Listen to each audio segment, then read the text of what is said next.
Salam sejahtera para pemirsa HCBN dimanapun Anda berada. Kita boleh ada hingga saat ini, kita boleh bernafas, kita boleh menikmati akan kasih karunia Tuhan di dalam kehidupan kita.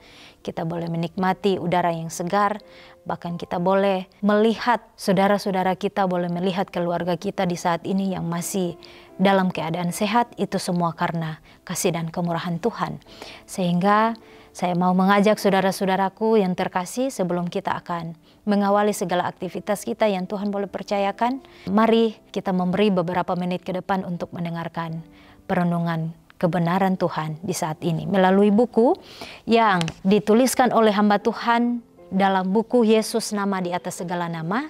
Dan kita masuk dalam topik pembahasan kita di saat ini, penyembuh agung manusia yang celaka. Ayat inti kita terdapat dalam Wahyu 22 ayat 17.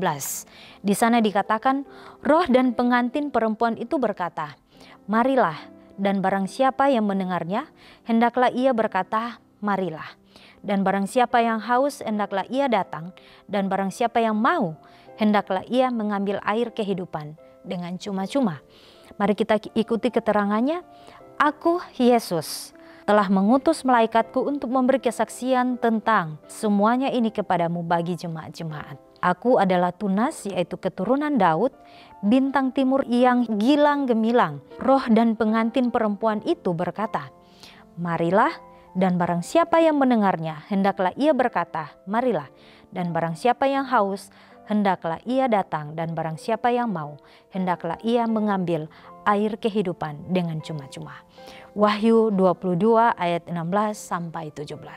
Saudara-saudaraku, pekabaran yang sangat indah, bahkan isi dari pekabaran dalam Wahyu 22 ayat 16 sampai 17 ini adalah suatu ajakan dari Kristus yang dimana kita diberi identitas. Di sini dikatakan roh dan pengantin perempuan itu adalah kita.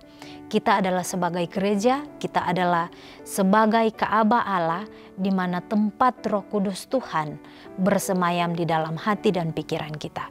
Sehingga puji Tuhan, ada beberapa poin penting di sini yang kita boleh pelajari. Inti dari pekabaran firman Tuhan di saat ini yang sangat mendalam adalah kita diberi identitas. Saya, bahkan saudara-saudaraku yang ada di rumah, bahkan dimanapun Anda berada, diberi identitas sebagai pengantin perempuan. Sehingga Tuhan berkata kepada pengantin perempuan, bahkan gereja-gereja Tuhan yang Dia persiapkan untuk dapat bekerja sama dengan Dia, di mana di akhir zaman ini Dia rindu pribadi kita memiliki komitmen yang teguh, komitmen yang tekun, yang setia, di mana Dia mau memakai kehidupan kita dalam pekabarannya untuk mempercepat kedatangannya yang kedua kali. Sehingga kita diberi identitas sekali lagi sebagai pengantin perempuan, dan Tuhan sendiri adalah pengantin pria, di mana di dalam kasih-Nya Tuhan dan manusia, umat-umat Tuhan dipersatukan di dalam satu janji kasih, yaitu kasih karunia Tuhan, di mana Dia boleh mati di atas kayu salib oleh karena kasih-Nya yang begitu besar bagi kita, sehingga Dia menjadi korban bagi kita oleh karena dosa-dosa kita. Dan pekabaran firman Tuhan juga di sini dikatakan bahwa barang siapa yang mendengar, hendaklah ia berkata, marilah. Dan barang siapa yang haus, hendaklah ia datang. Dan barang siapa yang mau, hendaklah ia mengambil air kehidupan dengan cuma-cuma. Ada satu poin lagi, bahwa Yesus Tuhan kita digambarkan sebagai sumber kehidupan, sumber dari mata air, sumber air hidup yang akan menghilangkan rasa dahaga kita di dalam kehidupan kita.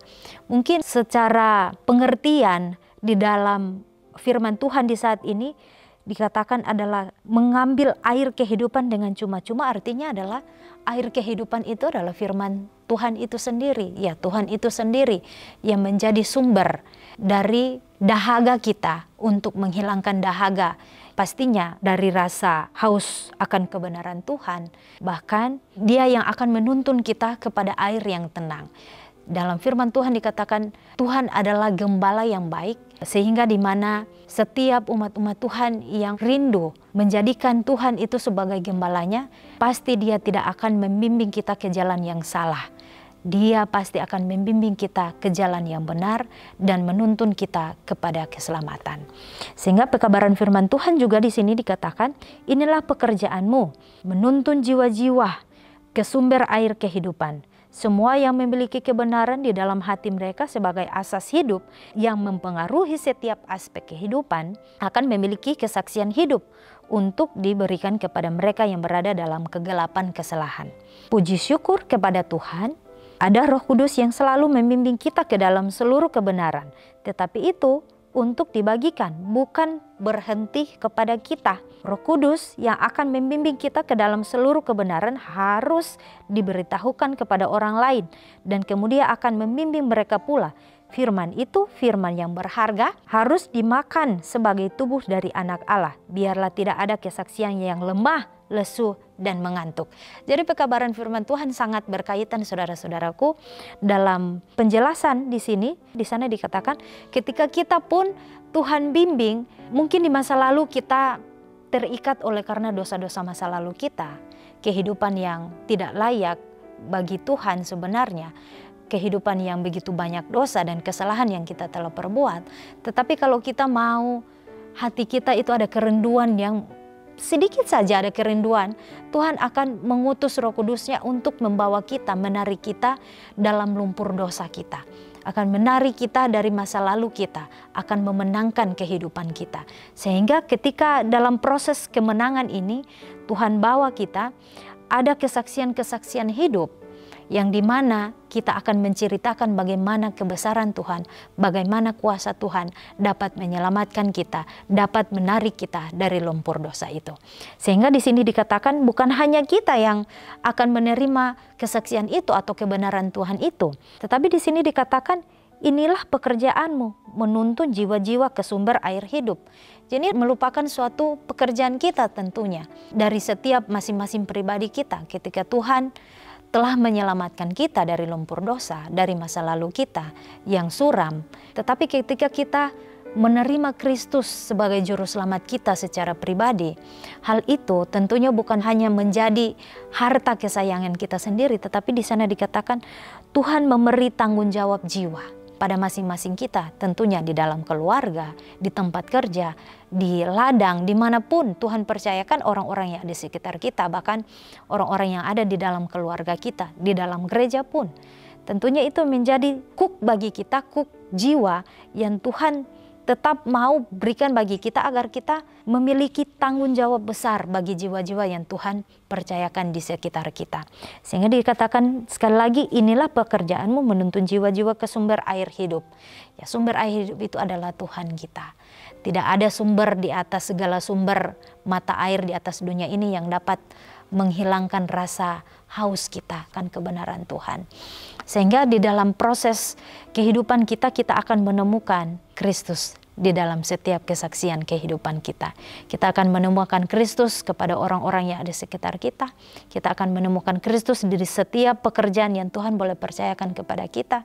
Sehingga kesaksian-kesaksian inilah yang akan menguatkan orang ketika Tuhan mengizinkan kita keluar dan menyampaikan kesaksian kebenaran itu, menyampaikan kabar sukacita besar itu. Bukan hanya untuk kita simpan sendiri, tetapi mari kita belajar untuk memberi. Karena Tuhan terlebih dahulu memberi kehidupannya yang sangat berharga itu. Dia sangat menghormati kita, umat-umatnya yang dikatakan sebagai anak, sebagai jemaat, sebagai pengantin wanita yang sementara dia tunggu pada kedatangannya yang kedua kali. Sehingga di sini dikatakan bahwa semua yang memiliki kebenaran di dalam hati mereka sebagai asas hidup yang mempengaruhi setiap aspek kehidupan akan memiliki kesaksian hidup untuk diberikan kepada mereka yang berada dalam kegelapan kesalahan. Puji syukur kepada Tuhan, ada Roh Kudus yang selalu membimbing kita ke dalam seluruh kebenaran. Tetapi itu untuk dibagikan, bukan berhenti pada kita. Jadi pekerjaan Roh Kudus itu sangat penting sehingga kita boleh bekerja sama dengan Roh Kudus untuk menarik jiwa, untuk membimbing jiwa-jiwa yang sementara disesatkan oleh karena setan sangat gencarnya menipu orang-orang di atas dunia ini dengan cara yang sangat menarik. Sehingga pekabaran firman Tuhan dikatakan tidak boleh ada kesaksian yang lemah atau lesu dan mengantuk. Kesaksian itu dapat membangun roh di dalam kehidupan pribadi lepas pribadi. Kesaksian itu harus kita sampaikan dan bagaimana kesaksian itu hanya kita ceritakan bagaimana Tuhan dapat menyelamatkan kehidupan kita. Sehingga firman Tuhan juga dikatakan di sini, daripada membangkitkan keraguan, perkuatlah iman melalui setiap perkataan, sikap dan tindakan. Beritahukan bahwa kita memiliki juru selamat yang hidup, kehidupan roh yang sejati untuk diterima dan dibagikan. Bimbinglah orang lain yang sekarang sedang berada di atas pasir yang rapuh untuk berpijak di atas batu yang kokoh. Ada jiwa-jiwa yang harus dihidupkan kembali dan banyak lagi yang harus menerima sukacita keselamatan ini ke dalam jiwa mereka sendiri. Mereka berada di dalam kesalahan, mereka tidak membangun karakter yang benar. Tetapi Allah ingin memulihkan sukacita mereka.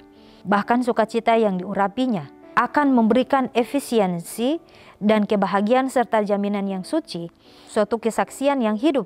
Beritahukanlah kepada orang-orang melarat yang putus asa, yang tersesat dari jalan yang lurus. Beritahukan bahwa mereka tidak perlu putus asa. Ada kesembuhan, pembersihan bagi setiap jiwa yang mau datang kepada Kristus. Pada saat awan gelap menyelimuti jiwa, Kristus tidak jauh dari kita masing-masing. Kepada siapa kita akan pergi jika bukan kepada Sang Penanggung dosa, penyembuh agung manusia yang celaka. Perkataanmu adalah perkataan hidup yang kekal. Yohanes 6 ayat 68. Ada sukacita bagi semua orang yang menaruh kepercayaan mereka kepadanya dan menghidupkan iman yang bekerja melalui kasih yang menyucikan jiwa. Yesus berkata, sukacitaku ada di dalam kamu dan sukacitamu menjadi penuh. Dalam Yohanes 15 ayat 11. Tanpa iman, tidak mungkin orang berkenan kepada Allah. Dalam Ibrani 11 ayat 6. Kelumpuhan telah merampok saraf dan otak rohani anak-anak Allah. Bangkitlah sekarang, saat ini juga, tanpa penundaan. Letter 93 tahun 1896. Mari kita renungkan lebih dalam, apakah setiap perkataan, sikap dan perbuatan saya menguatkan iman? Ini menjadi pertanyaan pada masing-masing kita, karena setiap perkataan kita dapat mempengaruhi orang lain. Ketika kita mengeluarkan perkataan kita, kita harus berpikir terlebih dahulu sebelum kita mengeluarkan perkataan. Oleh karena perkataan kita adalah perkataan mungkin yang dapat menjauhkan orang dari Tuhan, bahkan yang dapat menarik orang kepada Tuhan untuk lebih dekat lagi dengan Tuhan. Ada perkataan yang dapat membangun iman, ada perkataan yang dapat menjatuhkan orang lain. Sehingga kita boleh belajar dalam perenungan pekabaran firman Tuhan, bahwa Tuhan mau mengajak kita semua masing-masing melepas pribadi. Memang di dalam pembentukan tabiat, di dalam perubahan tabiat tidak mudah bagi kita. Oleh karena kita terlahir dari orang tua yang berdosa, terlahir dari daging. Tetapi bukan mustahil bagi Tuhan ketika di sini dikatakan bahwa ada kesembuhan, pembersihan bagi setiap jiwa yang mau datang kepada Kristus. Tidak mustahil bagi Tuhan ketika kita, bahkan saya, bahkan kita semua yang rindu agar kita boleh disembuhkan dari sakit rohani kita, sakit jiwa kita, sakit mental yang dapat mengganggu kita, yang dapat membuat kita perlahan-lahan mati di dalam ketidak ada pengharapan untuk kehidupan yang kekal. Sehingga pekabaran firman Tuhan di sana, perkataanmu adalah perkataan hidup yang kekal. Dalam Yohanes 6:8, ada sukacita bagi semua orang yang menaruh kepercayaan mereka kepadanya dan menghidupkan iman yang bekerja melalui kasih yang menyucikan jiwa. Yesus berkata, sukacitaku ada di dalam kamu dan sukacitamu menjadi penuh. Dalam Yohanes 15 ayat 11. Tanpa iman tidak mungkin orang berkenan kepada Allah. Dalam Ibrani 11 ayat 6. Kelumpuhan telah merampok saraf dan otak rohani anak-anak Allah. Bangkitlah sekarang, saat ini juga, tanpa penundaan. Jadi sukacita ada di dalam Yesus Kristus, keselamatan hanya ada di dalam Yesus Kristus. Kita manusia hanya alatnya yang menjadi perpanjangan tangan, yang menjadi perpanjangan mulut, untuk dapat menyampaikan kesaksian di mana Tuhan boleh menyelamatkan kehidupan kita masing-masing dalam setiap proses kehidupan, dalam setiap jatuh bangun kehidupan kita, dalam setiap kesusahan-kesusahan hidup yang Tuhan izinkan di dalam kehidupan kita, untuk di mana kesusahan itu, bahkan pergumulan-pergumulan hidup yang paling sebesar apapun, Tuhan izinkan kita belajar untuk dapat membuka mata rohani kita, melihat bahwa di dalam permasalahan kehidupan kita, di sana ada Tuhan yang tetap mengulurkan tangannya untuk dapat menolong kita. Dia tidak pernah meninggalkan kita, dia selalu membawa nama-nama kita di dalam doanya. Biarlah perenungan ini yang akan menguatkan kita di sepanjang hari ini untuk menapaki kehidupan yang dimana Tuhan boleh mempercayakan semua tugas dan tanggung jawab, beban-beban jiwa di pundak kita, di pundak orang tua kita, di pundak anak muda yang Tuhan percayakan masa muda ini. Biarlah kita boleh melakukan itu untuk kepujian dan kemuliaan nama Tuhan. Kita akan berjumpa lagi dalam seri pembahasan firman Tuhan selanjutnya. Sekiranya Tuhan memberkati kita semua sepanjang hari ini. Saya bawa di dalam nama Yesus. Amin.